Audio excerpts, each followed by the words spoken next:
கேமரான் கிரீனை 2026 IPL ஆக்ஷனில் நம்ம CSK கன்ஃபார்மாக டார்கெட் பண்ண போகிறாங்க. இதுக்கான காரணம் என்ன, இவரை எடுத்துகிட்டு வந்தால் நம்ம சிஎஸ்கேல என்னென்ன பிரச்சனையை போக முடியும், இப்போதைக்கு இவரோட பர்ஃபார்மன்ஸ் எப்படி இருந்திருக்கு, நம்ம சிஎஸ்கேவோட நெக்ஸ்ட் பிளான் என்ன, இதை பற்றின ஒரு ஃபுல் டீட்டெயிலை பற்றியும் நம்ம சிஎஸ்கே வீரரான டெவால் பிரவிசி இப்போ ஒரு மாஸ் கம்பேக்கை வந்து கொடுத்துருக்காரு. யாருக்கு எதிராக வந்து கொடுத்துருக்காரு, எவ்வளோ ஸ்கோர் வந்து ப்ளே பண்ணியிருக்காரு அப்படிங்கிறதையும் இந்த வீடியோவில் பார்த்துடலாம். அதுக்கு முன்னாடி சேனலுக்கு புதுசாக இருந்தீங்கன்னா சப்ஸ்கிரைப் பண்ணிக்காங்க. இந்த வீடியோக்கு ஒரு லைக் கொடுக்கலனா லைக்கை கொடுத்துருங்க. ஃபஸ்ட்டு நம்ம டெவால் பிரவிஸை பார்த்துடலாம். ஐபிஎல்ல தரமான சம்பவத்தை பண்ணிட்டு இருந்தார். சிஎஸ்கேவில் மிடில் ஆர்டரில் இறங்கி அதிரடியான ஆட்டத்தை வந்து வெளிப்படுத்திட்டு இருந்தார். ஒரு நல்ல ஃபார்மில் இருந்தார்.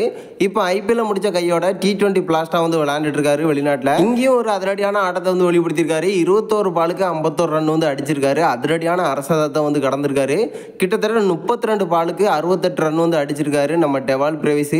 அதில் 6 6 வந்து அடிச்சிருக்காரு. அவரோட ஸ்ட்ரைக் ரேட்டை பொறுத்த வரைக்கும் பார்த்தீங்கன்னா 228 வந்து வச்சிருக்காரு. கிட்டத்தட்ட அதிரடியான ஆட்டத்தை வந்து வெளிப்படுத்தியிருக்காரு. ஆல்மோஸ்ட் நம்ம சிஎஸ்கேல ஒரு நல்ல ஃபார்மில் வந்து இருந்துட்டு இருந்தார். ரீசெண்டாக இப்போ நம்ம டெவால் பிரவிஸ் T20 பிளாஸ்டாவில் அதிரடியான ஆட்டத்தை வெளிப்படுத்தி ஒரு தரமான சம்பவத்தை பண்ணியிருக்காரு. அடுத்து நம்ம கேமரான் கிரீனை பார்த்துடலாம். நம்ம சிஎஸ்கே இவருக்காக ஆக்ஷனுக்கு வந்து போக போகிறாங்க. அதுவும் 2026 ஐபிஎல்ல இவரை கன்ஃபார்மாக நம்ம சிஎஸ்கேல வந்து எதிர்பார்க்கலாம். இதுக்கான காரணம் என்ன அப்படின்னு பார்த்தீங்கன்னா, இந்தியாவில் இருக்கக்கூடிய லோக்கல் பிளேயர்ஸ் எல்லாருமே அதிரடியான ஹிட்டராக வந்து இருந்துட்டு இருக்காங்க.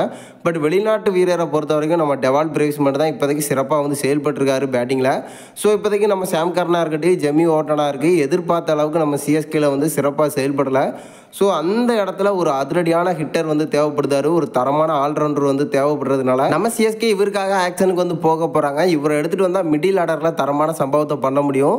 பவுலிங்கை பொறுத்த வரைக்கும் பார்த்தீங்கன்னா சூப்பராக வந்து பண்ணியிருக்காரு. இது வரைக்கும் ஐபிஎல்ல நல்லாவே வந்து பர்ஃபார்மன்ஸை பண்ணி கொடுத்துருக்காரு. அது மும்பை டீமாக இருக்கட்டும், ஆர்சிபி டீமாக இருக்கட்டும், ரெண்டுக்குமே தரமான சம்பவத்தை வந்து பண்ணியிருக்காரு. பேட்டிங்லேயே அதிரடியாக ஆடக்கூடியவர், குறைவான பந்தில் அதிரடியான அரசங்களையும் வந்து கடந்திருக்காரு. ஸோ இதன் காரணமாக தான் நம்ம சிஎஸ்கே இவருக்காக வந்து ஆக்ஷனுக்கு போக போகிறாங்க. இப்போதைக்கு நம்ம சிஎஸ்கேல முக்கியமான ஆல்ரவுண்டர்ஸ் வந்து தரமான சம்பவத்தை பண்ணிட்டு இருந்தாங்க இதுக்கு முன்னாடி. பட் இந்த தடவை அந்த அளவுக்கு வந்து சிறப்பாக அமையலை. ஸோ இதன் காரணமாக இவருக்காக வந்து ஆக்ஷனுக்கு போக போகிறாங்க. இவரை எடுத்துகிட்டு வந்தால் மிடில் ஆர்டர் பேட்டிங்கில் வந்து இன்னும் மிகப்பெரிய ப்ளஸ்ஸாக இருக்கும் நம்ம சிஎஸ்கேக்கு. ஸோ எனக்கு தெரிஞ்சு பார்த்தீங்கன்னா சிஎஸ்கே இவருக்காக வந்து ஆக்ஷனுக்கு கன்ஃபார்மாக போக போகிறாங்க. அப்படி எடுத்துகிட்டு வந்தால் நம்ம சிஎஸ்கேக்கு மிகப்பெரிய ப்ளஸ்ஸாக இருக்கும். பேட்டிங், பவுலிங், ஃபீல்டிங் அப்படின்னு மூணுலையுமே ஒரு மிகப்பெரிய ப்ளஸ்ஸாக இருப்பார் அப்படிங்கிறது என்னோட கருத்து.